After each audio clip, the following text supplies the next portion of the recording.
लोकसभा चुनाव 2024। इस वक्त भारत में लोकसभा चुनाव को लेकर हलचल मची हुई है। अभी तक 2 चरणों में मतदान हो चुके हैं और आज से तीसरा चरण शुरू हो चुका है। सूत्रों के हवाले से हमें ये पता चला है कि भारत में अभी तक जितने भी जगह मतदान हुए उनमें से 70 से 75% लोगों ने ही अपना मतदान दिया। तो कहीं ना कहीं अभी भी यूथ अपने मतदान के हक को लेकर जागरूक नहीं है।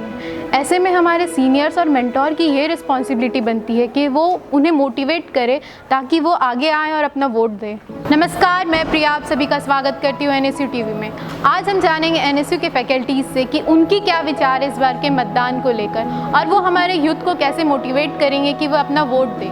अब हम बात करने वाले हैं हमारी यूनिवर्सिटी के डीन अकेडमिक प्रोफेसर सोम सर से। सर, आप इन बार किन मुद्दों को ध्यान में रखकर अपना मतदान करेंगे?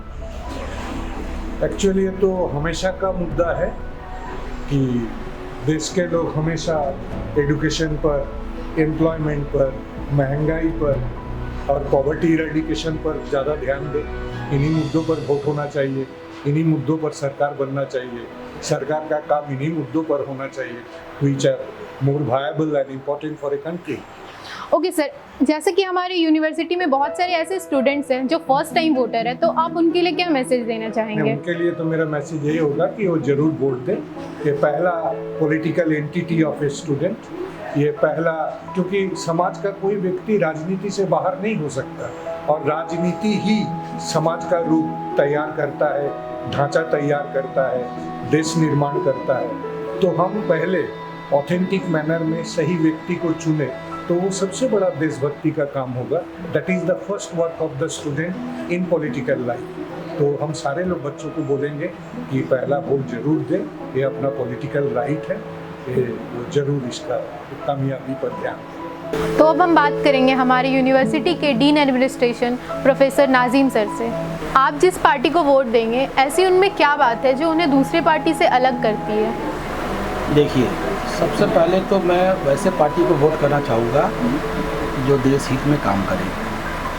आज बेरोज़गारी चरम सीमा पे है, हमारे यूथ को नौकरी नहीं मिल रही है और देश में जो हमारी इकोनॉमी को जो बढ़ावा देगा वैसी पार्टी को ही हम वोट करेंगे। सबसे बड़ी बात ये है कि पार्टी जो कैंडिडेट होगा वो स्वच्छ होना चाहिए, दागदार नहीं होनी चाहिए, पढ़ा लिखा होना चाहिए, जो हमारे समाज के बारे में सोचता हो वैसी पार्टी को ही हम वोट करेंगे। अब हम बात करेंगे हमारी यूनिवर्सिटी के IT हेड रंजन सर से।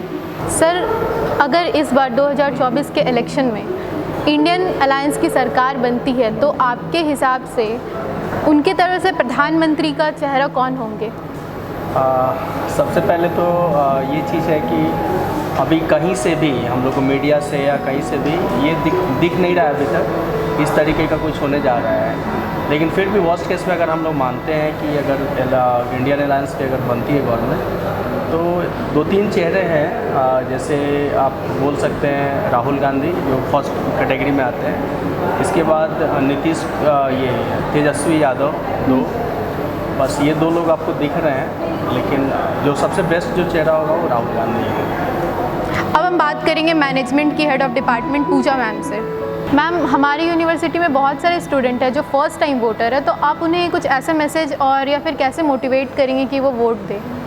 देखिए, मेरे लिए तो है, यूथ है जो पूरे इकोनॉमी को बिल्ड करते हैं, okay, and it is very essential to vote each and every youth because they are the people who will select the right person in our society and the person who will be sitting in our economic will be taking care of all the things like our higher educations related to the economic, related to the up down of inflations, deflations, job, everything is being selected by the youth. Because if youth are not providing or not giving the vote, it's like one person is not giving, it means like they are less with the opportunity.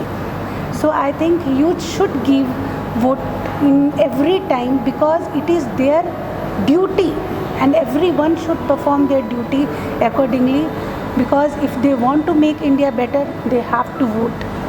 तो अब तक तक हमने देखा कि NSU के faculties की क्या विचार रही है इस बार के इलेक्शन को लेकर और उनकी कैसे तैयारी रही। ऐसी खबरों के लिए बने रहे हमारे साथ और देखते रहे एनएसयू टीवी। धन्यवाद।